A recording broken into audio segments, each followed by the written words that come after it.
Drool trickled from King Charles III's lips, running in thin strands down his chin. Every attempt to swallow turned the once majestic Spanish Bourbon monarch into a trembling, helpless figure. This was the grim portrayal chroniclers painted of him in his final years at the royal palace of Madrid, where each spoonful of broth became a torment and every breath a struggle against the tightening in his throat. For a king who had been raised to embody Catholic dignity and order, there was no deeper humiliation than losing control over his own mouth before the silent ranks of courtiers who were forced to witness his degradation. The catastrophe that would ultimately destroy him did not begin with whispers of death or omens of misfortune. It started with a moment so abrupt and humiliating that it shattered the rigid composure he had maintained throughout decades of disciplined rule. Everything unfolded during a grand supper in the Palacio del Retiro in the spring of 1787. Charles had gathered ministers, nobles, and foreign envoys beneath glittering chandeliers, determined to assert that age had not dulled the steel of his authority. He raised a fork of tender roasted partridge to his lips, intent on delivering a calm, measured remark about maritime reforms. But mid-sentence, an unusual tension seized his throat. He stopped, attempting to swallow, but the morsel lodged painfully. His eyes widened as a strangled whisper escaped him, and his right hand jerked reflexively towards his neck. The guests froze. Goblets hovered untouched, and fans slowed mid-flutter. Ministers exchanged horrified glances, uncertain whether to rush forward or feign calm. Thick saliva accumulated rapidly at the corners of the king's mouth, spilling forth in milky strands onto the lace of his immaculate collar. His embroidered sash darkened as he retched. Shoulders shuddering, servants sprang into motion. Some averted their gazes from the spectacle, while others observed with a mix of dread and morbid fascination as the sovereign, who once epitomized unshakable order, struggled with the simplest act of swallowing. For Charles III, that night marked the beginning of a cruel new reality. Meals, once symbols of stability and ritual, transformed into arenas of dread. In the weeks that followed, the king choked more frequently. He coughed after every sip of watered wine, wheezed after every mouthful of pureed potatoes, and gripped the arms of his chair so tightly his knuckles turned white, as if bracing against a blow no one else could see. Requests for only thin broths became frequent, yet even they clung painfully in his throat, provoking tremors that left him panting, humiliated, and furious. Servants whispered that he no longer ate, he merely endured. By early summer, the rumors had spread throughout the palace staff. Charles's apartments developed a peculiar odor, a sour, persistent scent of stale saliva, damp linens, and fear. At night, his labored breathing echoed down the marble corridors, disrupting the sleep of anxious attendants. The ruler, who had once supervised every detail of court discipline, now struggled to keep drool from running unchecked down his chin. His handkerchief stiffened from dried mucus, while his shirts bore stains no launderer could fully remove.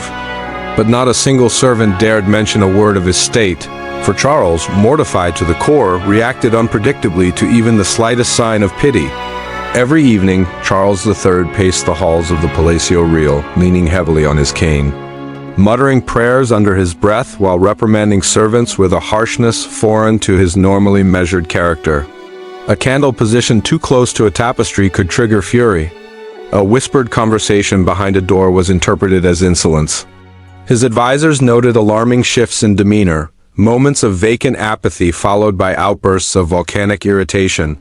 His voice, strained by constant coughing fits, developed a hoarse rasp that reduced even formal announcements to labored murmurs. The true horrors began in the autumn of 1787. A creeping paranoia seized the king like a tightening band around his skull. One evening, convinced a footman had presented him with a contaminated cup, he ordered the boy flogged in the palace courtyard. Torches flickered against granite walls, illuminating the terrified youth as he received blows for a crime that no one, including himself, understood. From that night on, terror rooted itself in every corner of the royal residence. Lifelong loyalists began to whisper that something unnatural had begun hollowing out the once steady monarch. Desperate to soothe his constricted throat, Charles III embraced bizarre rituals. He ordered young choir boys from the royal chapel to warm goblets with their breath before he drank, insisting their innocence calmed the burning within him. He demanded that priests sprinkle holy water on every dish he consumed. Servants were instructed to lay open bowls of fresh herbs beside his bed, believing their pure scents might drive away the unseen force tightening his neck. Absurdity gradually hardening into routine, monks whispered prayers over his linens, and the kitchen staff was forbidden from preparing any food without reciting brief benedictions. The court obeyed, not out of devotion but out of fear. Word crept through the palace corridors: the king is losing his reason. By early 1788, the illness had grown beyond physical torment. It had become the shadow governing the entire court. His cheeks sank into hollow planes, and his skin took on the pallor of old parchment. Purple rings darkened beneath his eyes. His lips often turned bluish, starved for air.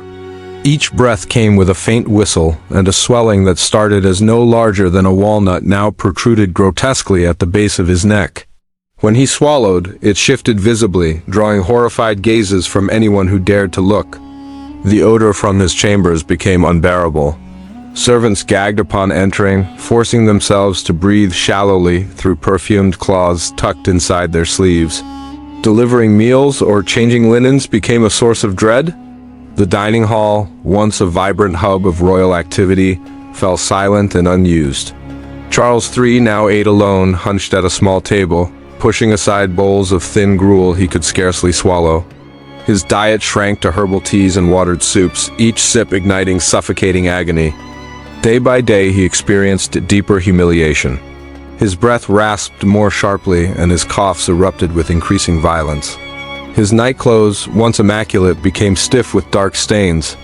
Some nights, attendants heard him weeping softly, brokenly, as if ashamed of the sounds his body forced from him. But none realized that his descent had only just begun. By the winter of 1788, Charles III's decline could no longer be concealed behind ceremony or courtly decorum. His once upright posture dissolved into a hunched, trembling silhouette.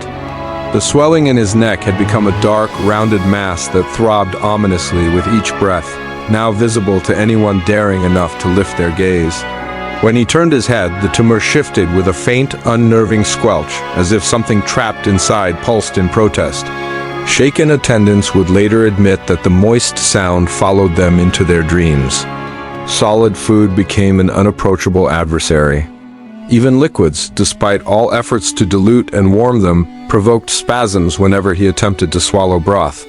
Each choking fit sent droplets of saliva splattering onto his collar and down the front of his nightgown. His bed, once a fortress of royal finery, transformed into a battlefield strewn with damp linens and shredded cloths. Servants were forced to change sheets multiple times a day, working in silence, terrified that the king's flaring temper would ignite at the slightest misstep. Inside the Palacio Real, the atmosphere deteriorated with alarming speed. Servants whispered that the king's chambers were cursed, the air heavy and moist, thick with an odor that blended rot and decay. Even the palace hounds refused to cross the threshold. A few attendants began tucking lavender and rosemary into their sleeves, hoping to mask the stench, but their efforts did not go unnoticed by Charles III. He interpreted these gestures as mockery, signs that his household recoiled from him. More than one servant faced dismissal or public reprimands for insulting the king's royal senses. The breaking point arrived on a frigid January night. Oldris, carrying freshly boiled linens, entered his chamber just as the king's throat erupted in a guttural, tearing cough. Startled, she dropped the towel. Charles III's fury exploded. He lurched from the bed, frail yet propelled by a mixture of shame and paranoia. His ringed hand struck her across the face, drawing blood from her lip as she collapsed to the floor, sobbing. The message was clear. The king had become unpredictable, violent, and unreachable. A monarch whose suffering had devoured the gentleness he once displayed. From that night on, fear overshadowed respect.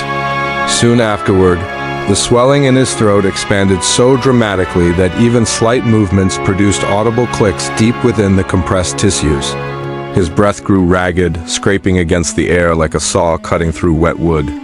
In the silent hours of night, attendants heard him clawing at his throat, desperate to relieve the pressure. Mornings revealed angry red gashes along the tumor, dried blood crusted beneath his fingernails. Some nights he woke screaming that something was trying to burst forth from inside him. Physicians from Madrid, Aranjuez, and even Naples were summoned, but Charles III met each with suspicion. One doctor suggested fragments of food were entering his lungs due to the obstruction. The king dismissed him immediately, accusing the surgeon of treason and insisting he sought to hasten the fall of the Spanish throne. By morning, the man had fled Madrid entirely, abandoning his instruments and coat. Bereft of trusted medical guidance, Charles III plunged deeper into rituals and desperate remedies. Priests from the royal chapel blessed every meal, every cup, even the pillows beneath his head. Holy oils were rubbed into the skin of his neck until it gleamed and blistered. The priests murmured exorcisms over him, some out of true belief, others from fear of refusing the king's wishes. Charles III embraced these rites with frantic conviction. Nights turned into marathons of whispered prayers, with servants kneeling beside his bed until their joints throbbed, waiting for him to fall asleep while he gasped for breath. The palace grew tense as a fortress under siege. A dropped spoon could trigger hysteria. Then, in late February, the first decree emerged: no solid food was permitted within 20 paces of the king's chambers. Visitors were forced to consume watery broths and thin gruels when dining in his presence.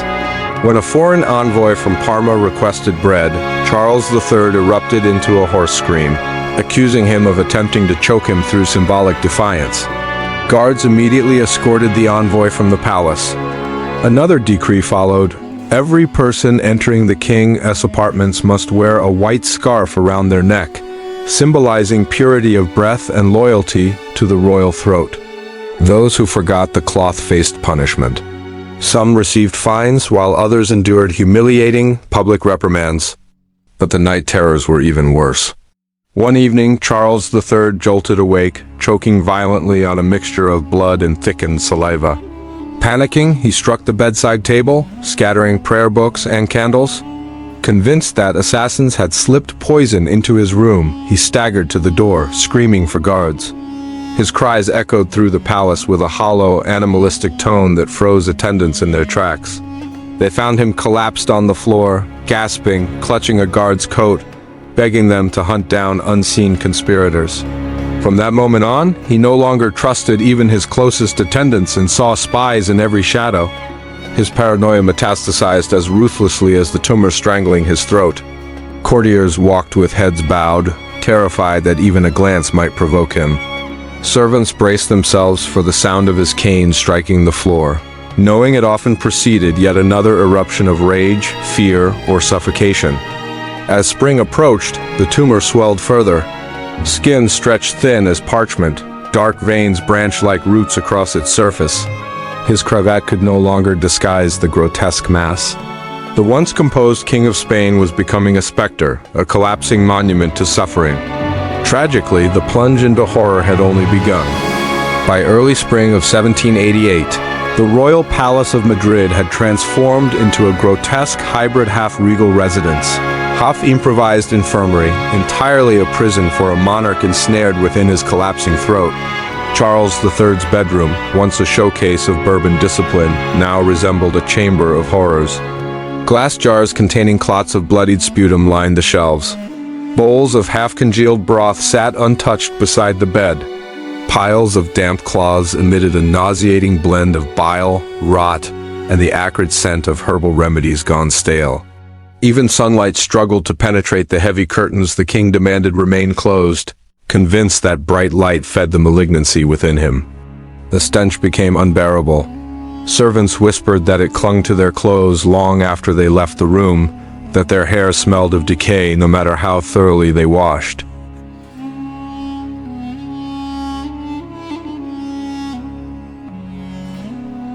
The air outside his chamber grew so dense and foul that guards standing post often rotated in pairs, not out of protocol, but for survival.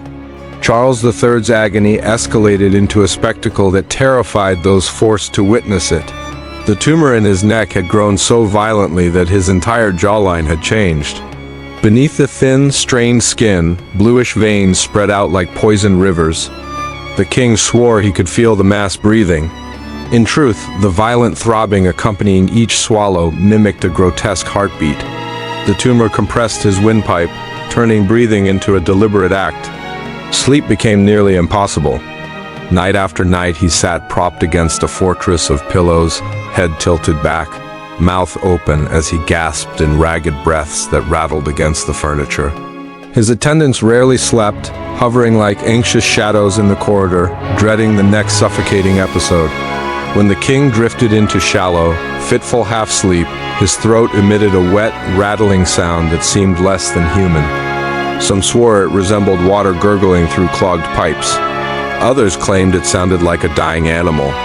Then came the night that changed everything, an event that would seal the king's tragic fate forever.